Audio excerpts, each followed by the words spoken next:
to everyone on tonight. We are thankful to the Lord for another day that He has given us, and we're thankful for that the Lord has given us this forum called Insight. We're going to have many guests.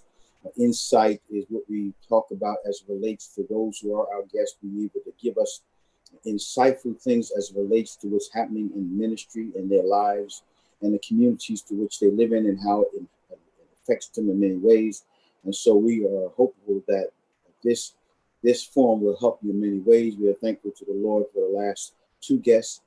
And I'm glad to welcome tonight one of my dearest friends, and I respect highly, the Reverend Gregory K. Stanislaus, pastor of St. John's Baptist Church in Inwood, New York. Pastor Stanislaus, it is really good to be with you on tonight. It really is. Same here. I'm and excited. The beard is working, brother. The beard is but you know, I cut it down myself. Yeah. that's a good thing. Pastor Stanislaus, an audience that this goes out across the country. Just give us how long you've been preaching, how long you've been pastoring. Just give us, and I know that you're a graduate from Jew Theological Seminary, among others, but just give us a brief synopsis of your life and certainly where you are right now. Well, just in terms of education, what is it? Just I can go all the way back to Brownsville. I don't. We're home brothers from Brooklyn. I know the Albany projects. You know, I guess you go back that far, but even as it relates to your ministry, how long you've been preaching and how long pastor? Well, I started preaching in 1984 in California. I was in law school. I joined a church out there and I started preaching out there. And then I stayed in California until 1986, and I came back here and I joined this Bethel Baptist Church in Brooklyn when I was teaching maybe a mile away. I was a teacher a mile away, and so we started a youth ministry there. So I would say since 84, I was licensed to preach since 84, and I joined the Bethel Baptist Church in 88. And then I was called to the St. John Baptist Church in 97. So I was with Dr. W.J. Hall for 9 years, and then I came out to Inwood. And I didn't really know what an Inwood was. I was from Brooklyn, and I kind of stayed in Brooklyn. But then when they invited me to drive out there, it was like driving out into another land. But it was a wonderful experience. And I've been there now this is my 23rd year. Wow. So, congratulations, brother. So that part is great. Let me ask you this: you have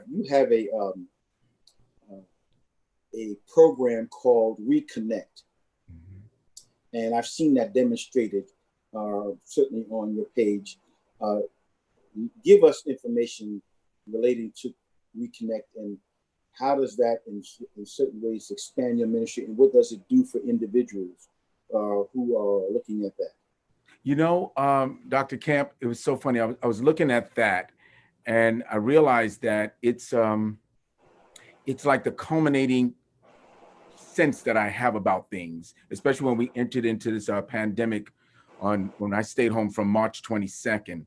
And I started thinking about the connecting people, reconnecting people, and what would it be like when we get back?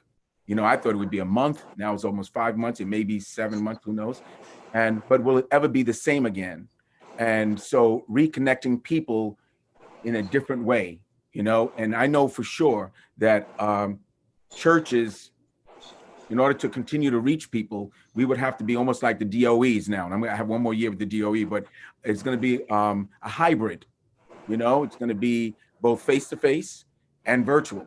And I don't think, well, maybe so, but I know that I won't give up virtual ever again. There's going to always be a virtual ministry and a face-to-face ministry, because this has given opportunities to reach people from different states. And, although they may be members of churches, they enjoy the ministry, they come on, and some have even contributed and given ideas of different things. So that's the reconnect. And it's a concern that I have, because I'm seeing that it's the time that even though we're out and we reopen the church, not everyone is back yet. People are still tentative. They're still nervous about certain things, and so the country's in a place now where there's a level of trust that's not there. So, we're going through these things. But in terms of reconnecting, I'm concerned about ministries itself. you know, and I think this is an opportunity for us to for me, for churches to connect in a different way. The type of ministries that we have, society itself is kind of speaking to us and saying what the needs are, you know, and then those needs have to be met. You know, I know there's always feeding the homeless, doing these things, but I'm real concerned about education, you know, the public school education, even out where I'm at, I'm in Nassau, and I'm concerned about that because I know that as an educator, if a child loses the summer, let's say he doesn't read or just have gaming, have fun for the summer, you can actually lose a grade in education, right? And you can go from a seventh grader almost to a reading as a sixth grader, fifth grader, if you're not doing 2 months of reading. Now, this started 5 months ago, and I know for sure that although virtual education has been in place, not everyone has had the technology, not everyone has had the parental support or the support parents. Some parents had to work and kids are home and they're waking up late, they're not really getting on. And so we're really talking about, you could be talking about 3 to 5 months of not really getting that intense education. And so what's going to happen? In a city, most of our children could fall back 2, 3 grades. And the impact is graduating from middle school, not being able to pass the regents that they're offering middle school. So now you go to high school and you have to take the regents and hopefully you pass the regents, and it can really throw you off moving forward when other students are doing the regents, passing the regents, going to high school with the regents under their belt, taking AP courses. So when they get to college, they don't have to pay for those courses. So it's something to really look at in terms of ministry. I really want to bring that educational piece into the church, make sure that they have the basics in math and reading. Because if they have that, then they can kind of catch up on the rest of the stuff, you know. But that's going to be a big challenge for us right now, especially in the inner city. Yeah, and let me just stay on that for one moment, because recognizing, you know, I was always taught, and of course the effects of it, that the public school education was always the best education. When I was growing up as a kid in Brooklyn, how you know, my mother emphasized that, and how many teachers emphasized that, which is true, that it was the best education, certainly at the time. But in light of this, let's look at this from a balanced or unbalanced situation. If there are children who will miss a year, and since we've seen the kind of unbalance that takes place, I can remember going to public school and they give you handbooks that went back to 1945. You still got even it. though we're not living in that age now. How does that affect the African-American child? We can say that it affects all children, but then if we say that that happens, that a child would be a grade behind, how does that specifically affect the African-American young boy, young girl? You know, Dr. Camp, you hit on something very, very important. And in District 15, when the new chancellor came in, he came in with this integration plan. And so what they did was they actually, my school was gifted and talented at the time. And what they've done is 52% must be low income students. So they took away all grading. You can't look at anything. You just, if you're low income, you have first choice, 52%. And then the other 48%, you know, the other students can come in, which they felt would create a balance. But what they've found is the increase in children of color coming into the schools. When you look at the textbooks, they don't see themselves in the textbooks, okay? And even in the reading. So, and I went to several meetings. When that was taking place, they asked me to be acting principal for a year, and I was. And I got a bird's eye view of what was really going on. A lot of great hearts and people really want to put forth the effort, but they didn't know how to do it. They were really, some were really under the impression that the only way you can understand literature is to read a certain background of literature, not knowing that you can read African-American literature and still get the lesson. You can teach the lesson from anything. But, you know, I remember growing up and I don't recall seeing African-American people in the books, you know? And so the history was to some degree whitewashed, and I figured slavery, that was it. I saw one picture of slavery. I figured that was it. I read the reading books. It was Timothy had a beautiful house and he white mother, white father, beautiful house. And I was living in Brownsville. I thought it was a story. I didn't think anybody lived like that. I thought everybody lived in Brownsville, thank God. But, you know, so we're on this push now that even if the schools are lagging behind, for whatever reason, because they are afraid to open that box up to children. The children are different now. I believe that's another aspect where something you do all the time in terms of African American history. Our kids have to know that, like never ever before, because when you sit in class and you see that I don't see any pictures of me in the book. I don't hear any poems from me. I don't hear anything. So what did I add? What did what did I add to the thing? I didn't add anything. And so you start to lose a certain, and I've seen it, they start to lose a certain confidence in themselves because they don't know. But over the last year, we start bringing that in, and you should see it turning and changing, turning around, you know, but they should have that from day one at home. And that's another thing. When I think about churches in the past, we're in a pandemic. I don't know if anybody we can call and say, last time you went through a pandemic, how did you make it through? No, there's no pastors out there. We are it in this day and age. So we can call each other and say, well, what are you doing? But this is like uncharted waters for each and every one of us. And no longer is it about just supplementing what they're learning at home. We become the complementers. We have to bring it in as if they're not getting it at home. We're in a difficult time now, you know, in the government. We're in a difficult time, and we'd like to turn it back. But I think we are woke in a way that they have never seen before. You know, here you are, one of the most balanced persons that I've come to know and admire, respect now. You are a pastor. You are a vice principal. I would assume, Pastor, that there are still grades, there are still papers to look at, things of that nature, papers to prepare in this virtual world of education. And even though this adjustment, as you talked about, we're trying to find ourselves, but personally, really, how has it been for you to have to adapt in that way as it relates to this virtual world as far as education? You know, when you deal with, and they have a right, I know the unions are very important to people, secure their, you know, their lives and in the future beyond education. But what we're finding is there's a battle going on that perhaps most people don't know about, but there's a battle as to whether or not teachers should be required to have live teaching. Because once you have live teaching, then they believe that they open themselves up to a critique from parents who are looking at live teaching, and all of these things start to come into place. And so they don't mind posting lessons online and perhaps having a meet with the students just to kind of see how they're doing.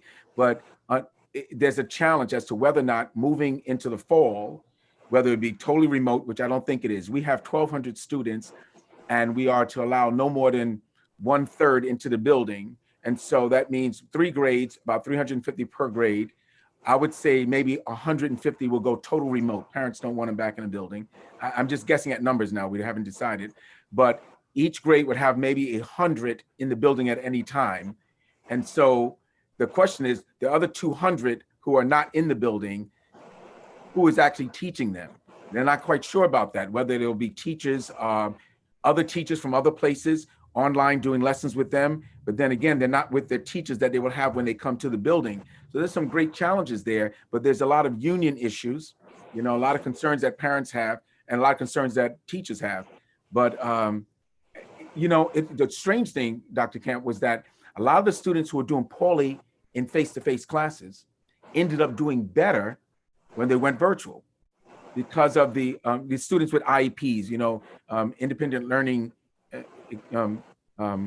curriculums. When they have challenges in their studies, they were able to sit in front of the computer and actually do the lessons at their own pace, and their grades actually went up. And some of the students who had 90s, because they're so used to being the one with the hand up, always trying to impress somebody, when they weren't around people, their grade fell down. They could not get into it. It was just amazing. We thought that students who were struggling in face-to-face would end up struggling more. Some did, but for the most part, a lot of them end up doing better on in virtual, you know, and turning in all the lessons and moving at their own pace. It's just a lot of work, you know. It's a lot of work. Here's something. You live in New Jersey. Yeah. You pastor in Nassau County. And of course, you know, while schools are open, you would work in Brooklyn as an assistant principal.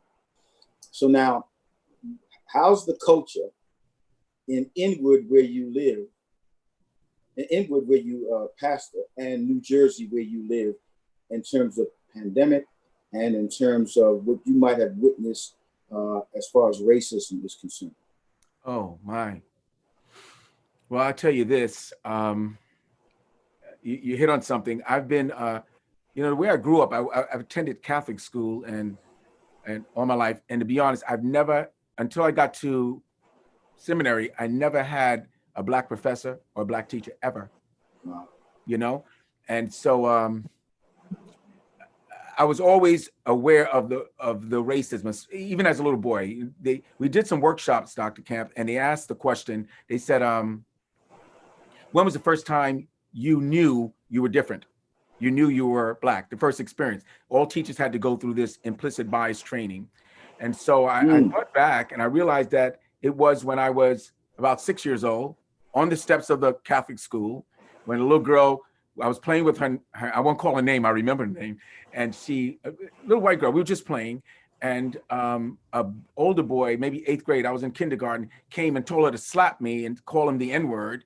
And she says, no, he's my friend. He said, don't worry, he won't do anything. And she slapped me and she called me the word. And Wow. And I went home and I told my mother, and now when I think back, she said, I'll go up to the school. She did, but she told me, well, you just got to study hard and you prove yourself, you know, with all of that. And so that's something we carry with us, you know, the experiences of that. And so actually being an assistant principal in a predominantly white school staff anyway, and being appointed the acting principal while they were making the change for low-income students to come to the school, but they never said Black or Hispanic, always said low income. All right. So when it came and I had the meetings, then it would be every now and then I would hear, how are those children going to make it here? And as the only African-American male there, so I had to make it very clear, what do you mean by those children? Well, I don't mean it. I know exactly. So my thing was learning to call it out. And at this point in my career, it's just calling it out. If I hear a microaggression, I say, well, you know, it's inappropriate what you said. I'm not angry with you, but don't say that again. Or, ma'am, as a parent, you said those children, exactly who are you talking about? Well, inner city kids, I'm an inner city student. I grew up as an inner city kid, a boy of color and a Black boy. So what are you saying? We can't accomplish? You know, so you call it out. And it's a difficult thing. Once they know you're that call outer or call in, sometimes you call them on the phone, that's a call in. Sometimes you call them out because it's out. And they understand it, so they become very careful. And I didn't understand that. I didn't understand the whole, I gotta be careful, Camp, you get me in trouble here. White supremacy and white fragility, okay? And, that's a book. That's a book that's out. You know, I read it. White Fragility, Robin D'Angelo. You know. Yes. And there's another book called Me and White Supremacy. Not written for us, but I read it anyway, so I can understand what people think. And so it's like I was at a workshop, and I hope this sums it up. And this woman said, "Do you want an example of what white privilege is?" And I raised my hand. I said, "I would really like to understand what it is." She says, everyone who's a right-handed person, raise a hand. We all raised our hand. She said, left-handed people, raise your hand. Just a few. She said, the world is built for right-handed people. Right-handed people don't have to think about where they put the notebook and write. Right-handed people pick up a scissors and they just cut it. But a left-handed person, if there's no left-handed scissors, they have to adjust themselves. So that's what the Black person always has to do. Always adjusting ourselves to a system that's built for someone else. And I said, wow, that's some powerful stuff. You know, my wife is a left-handed. So I went, she said, it's true. When I write, I have to flip the notebook all my life. There's never a desk for a left-handed child. So in other words, if you're a child of color, you're in this system, make it work for you, right? Because we're not adjusting, but now the tone is we're gonna try to adjust. Perhaps we'll buy a couple of left-handed desks, we're not sure, okay? But it's something that we carry with us all the time. I live in West Orange, beautiful neighborhood. You got to come visit me. It's beautiful. You know, around me in the cul-de-sac, I have someone from Guyana, someone from India. I have a Jewish brother here, a Chinese guy next door. It's like the United Nations over here. Yeah. But we're all separated. I say hello, but we're not tight. My community is St. John Baptist Church. My community is, to some degree, the school that I go to. But I'm going to tell you an experience, a Nehemiah experience of sitting in a backyard a couple of years ago. And I was thanking God. I had one of those emotional moments. I was just thanking God for the family, for the wife, for being able to be an AP and also a pastor, and how things were moving. Always challenges, though. My life, it rains on my life too, but there's challenges. I was just thankful. And then the question came to me, I wonder how people are doing in the old neighborhood. And that hit me like a bomb, because for a moment, and I'm transparent with you and everyone else, because I think if we don't bring everything to the table, it's fake. Okay. So I want to be authentic. And so I realized that I had been slightly removed from a reality that I knew existed. I didn't realize that the walls had come down and it was open, and they were crying out that there's no protection for us, And it was at that moment that my ministry shifted, that although God has blessed me, my ministry is there. And when I drive from West Orange, and I love it, it's nice. When I drive there and I go into Inwood, I'm not arrogant, because Inwood is 10 steps above Vandyke housing, where I was raised. It's probably beautiful now. I'm not saying Vandyke is anything now, but when I was coming up, it was a tough place to be. And I could, if I had driven from Brownsville to Inwood, I would have said, wow, can we move here? So a house, the whole thing. So I don't look down on it, but I understand it. And I thank God for the Brownsville experience, because it has grounded me in a way to be thankful for the blessings, but also understanding that there's a ministry there, And so we do a lot of driving. I would say about when I have to go to church, about a circle around about 100 miles a round trip, 50 and 50 back. But it has blessed us, because over the years, I had this giant excursion, and all my daughters were in the excursion for 3 hours a day. And so it gave me a chance to teach them. We looked at videos, we talked. And so the car ride was like a university for us. It kind of kept us kind of close. Yeah,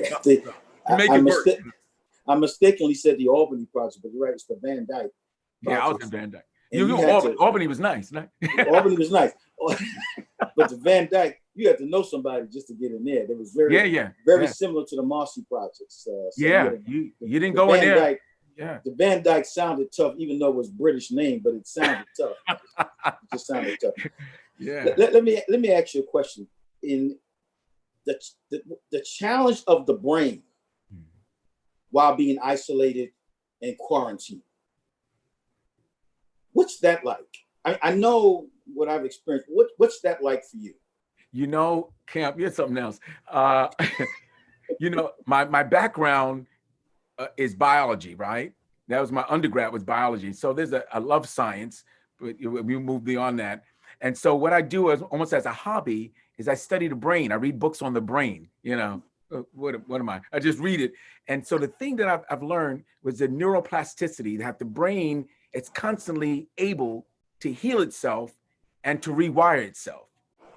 And usually after trauma, it has been rewired. And I would say that we're going through something that is traumatic because of the country, and we've all know people that we lost. And so it's a traumatic experience, and brains are being rewired. Our brains are being rewired, whether we know it or not, in terms of ministry, but also the congregation's brain is being rewired. And that's something we're gonna have to deal with. It's gonna be exciting because it's gonna be very new for all of us, but the brain is actually being rewired. And I think about my own brain in terms of isolation. In the first couple of weeks, it's not a big deal, but after a while, I realized that I'm happiest when I'm moving, when I'm doing.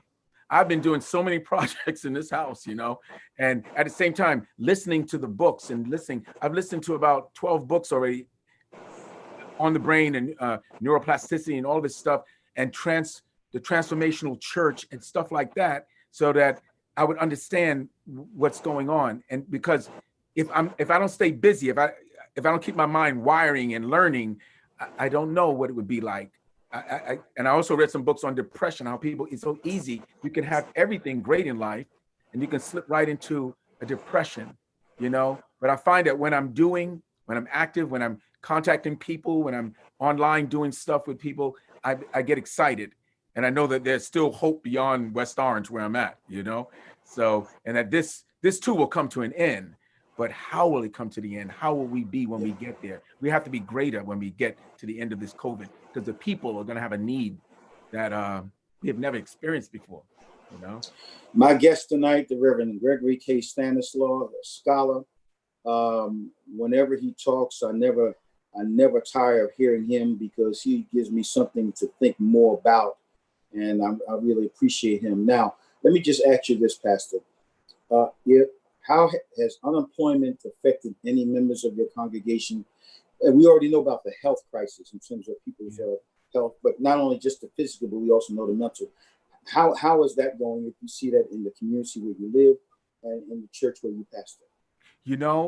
Camp, 23 years ago when I went to Inwood, the percentages were different. It was 25%, I'm just giving round figures, 25% African Americans, 25% Hispanic, and 50% Italian, white America, Jewish also.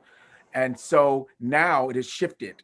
The last time I did a check on it, it was still 23% African American, almost 45 to 50% Hispanic, and then the white population has dropped down, all right? But in the last couple of years, there's been a purchase of the property, and they're going to be developing 300 townhomes from the church all the way to the train, because people can get on a train and go to Manhattan. So the community, I see in a couple of years, will have another shift.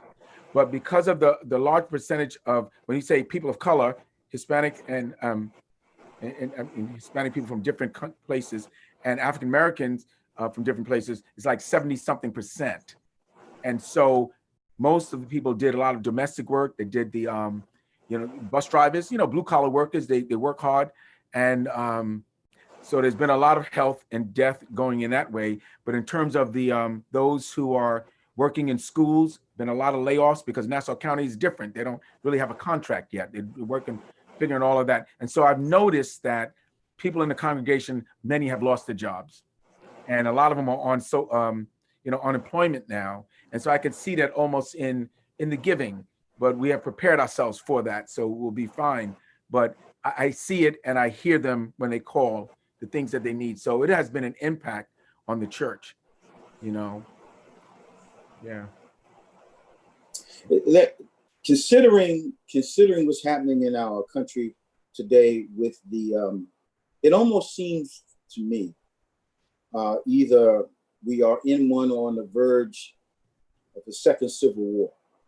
You already know, certainly as an educator, when the Civil War was fought, it was fought over, they say, slavery, but not necessarily the wants of slavery or the dislikes of slavery, but to preserve the Union.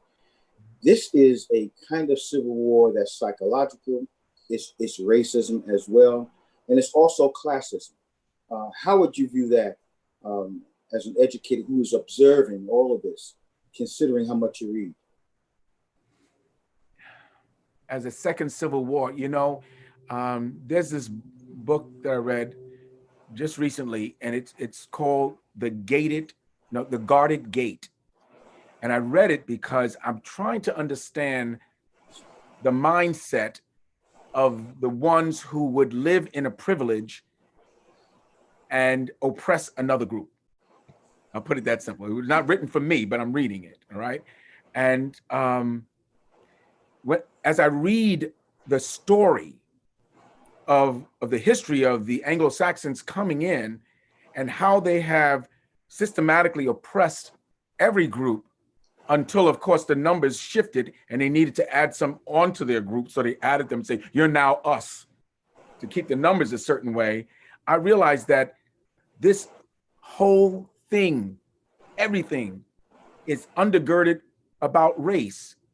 Although we talk about race, it's like an illusion, because biologically there is no race, but we still have to deal with the social construct of racism, which is very real. Because of the stereotypes that have already come. But, Camp, a second Civil War or a mental war, but it's something, to me, as I read, has never ended. It has never stopped. They may have had lulls in the battle, but that as long as they can keep a certain thing a certain way, it is it's okay. So there is a civil war, but I'm just trying to, maybe this is the second wind of it to come full blast, but I don't know if it ever ended. When you think about progress and then pushing us back again, and the constant fear of who we are, it's frustrating sometimes. But I'm telling you, as I'm reading and studying the history of other people, I'm realizing that how can you deny me when there was a moment in society when you were denied also?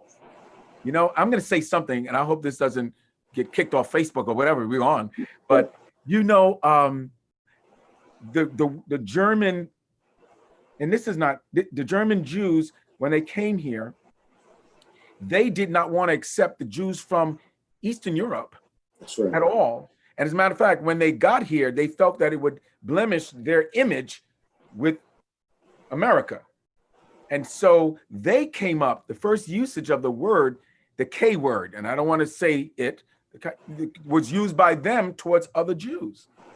And so that's why we also have to be careful about the N word and how we use that towards each other. When you know the history, but we're not the only ones, but because of our color, we're like a constant reminder of constantly oppressed. I was talking to one of my friends, and I said, well, he said to me, I'm a rabbi. I said, yes. And we have conversations. And he said, but to be honest, when I go to the baseball game, he said, I put on the hat, and I can stick my curls up into the hat, and I can put on a shirt, and I fit in. I said, okay. He said, when I get stopped by the cops, if I get stopped and I'm coming from the synagogue, I get a little nervous. He said, but if I'm coming from the baseball game, I feel more comfortable. I said, okay, very good. I said, but I can't stick my color under any hat. Yeah.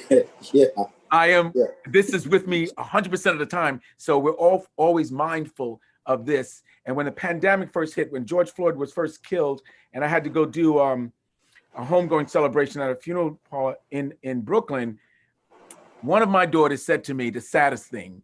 She said, Dad, what car are you going to drive? I said, my car. She said, why don't you take Mom's car? I said, why? She said, no, your car, it tracks.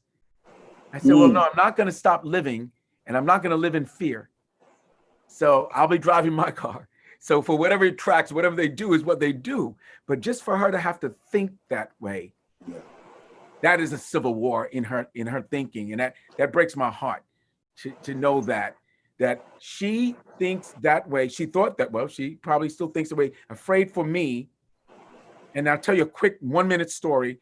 When I got my first car in Brownsville, my mother told me, be home at midnight. I was a little late, Camp. So I was coming down Blake Avenue.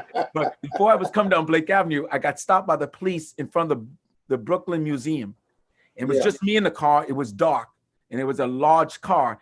And the cop walked over to me, and he put the light, in the 70s, it was a little something. And my mother said, if you get stopped, give him this packet. It was license, registration, and insurance card. But inside of it was a little note. So I just handed it to him, and he took it out, looked at the license, and he took out the note, and he opened it up, and the note said, please don't hurt him. Wow. Said, my God. She said, he's a good boy. Call me, and I'll come get him. Just don't hurt him. And I'm thinking back, you're talking 40 years ago, she thought that. Now in 2020, my daughter says something. So it's a continuous thing. We got to be careful, but we are fighting a war, and we're fighting it every week when we go to our churches and we preach a word that changes lives, and all the other ministries that we're doing, like the school that you have and the food that you give out, all of that is powerful stuff. I think that's very important. For your mother to have the wherewithal to think like that, it says something about her. And I think it's important, as you articulated that, because as much as the Bible is our faith walk, is our blueprint for life, there are those of us who are in the Christian faith and act like the rest of this world does not exist. Our narrative is keep Jesus, that's it, that's enough. Right. Meanwhile, back at the ranch, there's still people who feel a certain way about us. Not all law enforcement people, but certainly enough of them, and communities that you live in. So I think that what your mother did was very, very keen on her part as to be able to defend her son in the matter of a matter of a packet. You know, right. My son, please don't hurt. Isn't that Now, something? that's something. Yeah. What about we live? You've read John Orwell's 1984. So now, what about privacy in an Orwellian society? We knew that went out the window from the moment the cell phones came, but now everything is not private. What is your perspective on that? You know, I have a friend who believes he has beat that system. He blocks all of his stuff on his computer, blocks everything. And I'm telling him, I said, they're tracking you as you go. When Easy Pass came, they knew where you were. I mean, I wasn't there. Yes, you were. Easy Pass at 2:04. That's when you passed the Holland Tunnel, when you're supposed to be working, but you weren't, you know, all of that. So how do you get around that? You know, I know that they can be right now looking at me and you talk on this camera. I get it. But, you know, it is the destruction of a free and open society, you know, and the question is now it's not just us who's being watched. Everyone is being watched. I mean, we're being treated in a certain manner, but everyone's being watched. And I've always felt that way. You know, I've always felt that I was being watched and I had to do things a certain way. It's just, but you know what? And then when I sit with affinity groups and equity groups, and every school has to now have an equity group made up of parents when they talk about race, and they say, well, how do you live? How do you deal with that? I said, well, it's strange, but when you live with it, it becomes part of who you are. And you're always mindful. I'm always mindful of where I am. I'm always watching who's around me. We're always careful like that. That's who we are as Black men, as people of color, even women of color. We're very careful. And we know that, as much as we don't want to say it, we care for each other so much. And when we get home, we're thankful because we know that things can happen. You know, things can happen. So I was just thinking how your daughter was even in protection mode when it came to you. Yeah. Which is really an extension of your mother in a real way. So I understand her way of thinking that. I do want to ask you this though. The virtual church and worship, no matter what we think or say, doesn't look like it's going to be what we know. The adjustment for seniors, but not just seniors, the adjustment for the middle age. My 4-year-old daughter my 4-year-old granddaughter already knows how to push buttons. Yeah. Using her mother's phone. And whenever I call my daughter Asia, it's always being clicked off because my granddaughter's clicking her mother's phone off. So with that, you know, the adjustment for worship, and some people have transitioned in. We just recently transitioned back into the sanctuary where we were not going to do it as far as June was concerned, but we made a deliberate effort to do it in July. How is that for you in terms of virtual worship? Because I've seen your broadcast, which is, by the way, excellent, really excellent. Well, you know, except for the time when it got so hot outside, things shut off, and then then I moved, and the guy came with a parade. It was. I remembered that. I heard you typed, "Stay focused." So I tried to stay focused. But you know, there's no replacement. There really isn't. You know, there are those who can go on every now and then virtual, but people need to be in community and need to be in fellowship. You know, I even long for that. There's really nothing like that. Just feeling the sense of people and being able to look in their faces and read where they are. You know, even as pastors, you know, you come up with a sermon and then you're preaching and then you look at a certain person and God gives you a word that just is for them. You know, that stuff, the average person will not understand because that's a pastoral sense. Not even just preachers, but pastors. You love the people and you know things about them and you know what they need to hear. You know, it's just that part. But I'm looking forward to being back in the sanctuary. But for those who, and a strange thing, most people who are on virtual with us are saying, "Where's your church? When can I come visit?" Yeah. You know, so they still. I'm saying, well, why don't you just stay virtual? No, we want to come and be there. And so because there is a different sense of it, you know. So we're looking forward to that, but we're looking at the numbers in Inwood going up slightly in terms of that. And a lot of our seniors are still a little nervous, but I'm thinking by the end of August, we will be back at some level and then start building it up. Because, I'm trying to think about how to build up them being ready to come back, because they want to touch you, they want to hold you, they want to hug each other, but that you have to say, to keep you safe, right now we're not doing that, And so there's those little things that you think you don't really think about, but then you have to think about it. I'm sure that people want to just come up here and hug you, Camp, when they first got back, but it was like just an odd feeling, So I'm wondering about that part of the transition. So we're trying to transition that conversation now, so that when we get back, we know we still have to keep a certain distance until we're on top of it. What is, Pastor, the exegetical response of Christ, racism, and the pandemic? Wow. When I think about exegesis, I just think about a critical look at it. And I think about Christ and a critical look at it. And he's saying, this is not new. Like when I walked the earth, there were pandemics of people. There's racism. There was, the Romans came in even after Jesus left and shifted his sect away from their roots of Judaism, and they became something else, became Roman Catholic. Things shifted and changed. So critical look is that nothing new under the sun, and this world has been through this before, and we will be victorious when we come out on the other side. And I just feel that we're going to be so much wiser, and the ministry will take a depth in us that we have not really experienced yet. It's just amazing. We cannot be the same. Our minds have already been shifted and changed, Yeah. I'm excited about it. So you would pull the exegetical thing. But you know what? And we cannot preach without being relevant, And that's a key. You always, when I hear you preach, you're relevant. You preach the word, the context of what it was, and then bring it into where I am.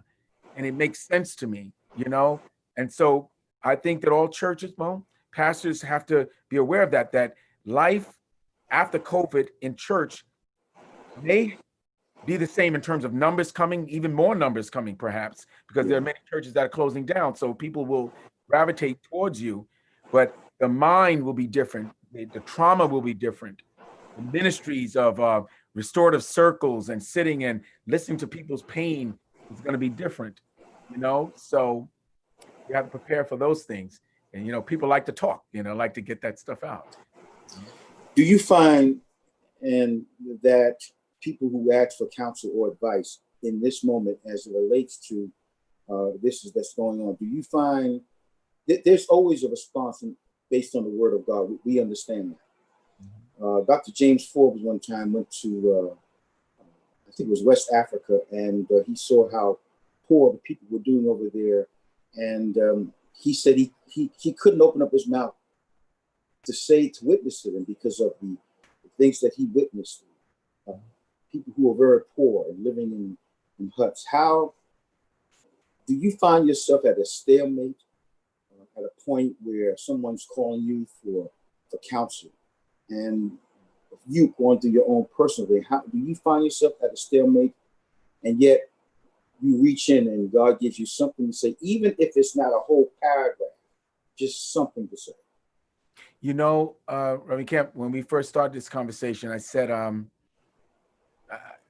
the reason I love you is because what that movie in Scarface, Tony Montana was there, and the guy said to him, "I like you, Tony, because there's no lying in you." It is what it is, man. And you're transparent. And I think people see that. And so when I do receive calls and people are going through something, depending on where I am and what I'm going through, I may even go through it with them. I say, I know exactly what you're feeling. I do, because I'm here with you, and I miss you, miss each other. And there are times when we start to feel depressed, but we need to do these things. This is what I do. And and the conversation, they say, you? I say, absolutely. Sitting on this couch and getting up when I'm going somewhere, where I'm going to the dining room and back. I mean, after a while, it's depressing. And so I try to come up with something from the Word of God, but then from my own experience and how it's helping me come through. And more than enough times, they ended up saying something that's been a blessing to me. And I tell them, well, I guess you called because you had to bless me. And they said, wow. And then I can see things start to turn around, because it's like a return of purpose, that we all have purpose. And when a person starts to lose, I'm locked in here. And before, I had these issues, and I can say, okay, I'm going to go to the bar, or I'm going to go to the club, I'm going to go bowling, I'm going to go out with my girlfriend, I'm going to go out with many girls. I mean, whatever you want to do to distract you, there's no distracting now. I have to, you have to see your own self, and I can't get away from these things I've been dealing with, and it's depressing me. And so the journey is, you look at those things, deal with those things, because maybe God has given us this opportunity to go back. What John Bradshaw says, go home back to the inner child. That little kid is hurt back there. And that's why you keep arguing, because you go back to the fifth grade kid. Go back and bring that kid over, you know, and it's like a journey to growing. Use this time as a period of growth, you know? And so I've been having like 4 Bible studies a week, different groups. And to be honest, if this is anything retirement is like from the board of it, I'm loving this thing. You know, it's a good thing. You know, there's this book out called Christian Atheist, one who believes in God but lives like he does not exist. Wow. And nice. It was one of our books that we read at the Bethlehem Nation. And, you know, all of us were reading it because if we're not careful, we think that because of the fact that when we attend church locally in the sanctuary or read a verse or two, that makes us Christians. Right. But by saying in the title of that book, a Christian atheist, imagine being called a Christian atheist who believes in God, but lives like they don't exist. Wow. Now, this may not have anything to do with that, but I can't help but remember the character played by Tim Robbins in Shawshank Redemption. Yeah. Andy Dufresne, who, and of course, in Morgan Freeman's narrative, to which I cannot say the words, but he came through all of that muck and mire to come out on the other side, 50 yards, the size of 5 football teams. And I remember the visual while he came out of that. It was so much rain, and he ripped off his shirt, and they rip off those prison clothes, or that which was bound, and the freedom of the rain to pour down on him almost was the visual of praise. That even in the muck and the mire, and even in the storms, here we still have this praise of what God means to us. That's right. It's powerful, yeah. And movie too. It's great. But you know, but you would have put it so much better than that. But brothers and sisters, Reverend Gregory Stanislaus, please, we're putting up his Cash App number. We want you to make a contribution to this pastor who has given us some insightful information. You know, it's the $ Ruth Stanislaus. It's going to Pastor and or to Sister Stanislaus. I just want to commend Pastor Stanislaus and his wife and his children who have been such support. And I want to say, if Sister Stanislaus is watching, God bless you. You've been such a help to your husband as well as to your family, and it's always good to have you as a friend. Pastor Stanislaus, give us final words that you would give, and then after those final words, then lead us out in a word of prayer. I would simply say this is a devastating time for the entire world, for our country, for our people, for our churches, our inner cities.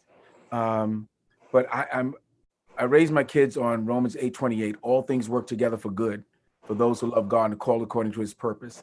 Now, even, I mean, in alignment with the Shawshank Redemption, going through some difficult times, I truly believe we're going to come out and feel that rain on us again, you know, and be in praise and worship. You're going to be at the church. We're going to be back in fellowship, and we'll be able to talk about this, but we're going to be so much greater. You know, we're going to be so much greater as a people, as a church, because people are longing to be back. Okay. And the things they took for granted before, like oh man, sneaking out, not going to church. Now you can't wait to get back. I got kids saying, I can't wait to go to school. You couldn't wait to get out of school. Now, this has done that to us. So we can't wait to be back in fellowship with each other. Seeing each other is wonderful, but just being close to each other is another thing. And I believe that we're going to be so much greater when we come beyond that. But I also give respect to and prayers to lost loved ones. And I'm not making that light. We've all lost loved ones, and we all hurt over that. And we have to stay safe and so that we can be back together again, once again. But I thank you. This is like, for me, this is like being on the Oprah Winfrey Show. I just want to tell you. Oh, my. This is like the new gospel Oprah Winfrey. So when you're doing this all over the world, right, I'm going to say, I was the third one. I was there from the beginning. For God. I want to thank you. I want to thank you. Let me just say this before you pray, but I want to say to those again, please see that Cash App for Pastor Stanislaus. He didn't ask me to do this. I asking you every week, contribute what you can. I'm not the kind of person that says I want 5 people to stand up with $100. Give. If this man moved your heart, moved your mind, and moved your brain, I would ask that you would please contribute to him. Next week, our guest will be the Reverend Dr. David Kelly of the Christ Fellowship Baptist Church in Brooklyn. And that's August the 5th, August the 2nd, August the 5th, August the 5th. And then on August the 12th will be the Reverend Barbara Lemon of the Shiloh Baptist Church in Yorktown, Virginia. And so please keep in tune with us as we invite these wonderful minds and wonderful people, insightful in their dialogue and insightful in their thinking. Pastor Stanislaus, please close us out in prayer. Let us pray. Dear Father, once again, we thank you so much for this opportunity. Thank you for this brilliant idea of having an insight show where we can just share our stories and our words and our insights. Hopefully it has blessed someone's life. We thank you so much for Pastor Camp, that you continue to give him vision, continue to bless the Bethlehem nation, continue to bless everyone who's on the program, everyone who's listening to the program. Father, we are so thankful. We know that you're doing a great thing in each and every one of us, that you continue to give us purpose, that we continue to live our lives with purpose. We continue to plan great things for our churches and for our communities, but we know that church will never be the same, that we will never be the same, that the congregation will never be the same. We're going to come back stronger than we've ever been before, because we believe that Jesus Christ died on the cross for each and every one of us, that he was buried and he rose again. And for that, we say thank you. We pray for these things and all things in your son's name, Jesus Christ, our personal Lord and Savior. Amen. God bless you. God bless you, my brother. Thank you so much for accepting this invitation. We'll be calling you again for sure. But God bless you, man. And brothers and sisters, God bless you. Thank you so much for tuning in. See you next week. Take care now. All right.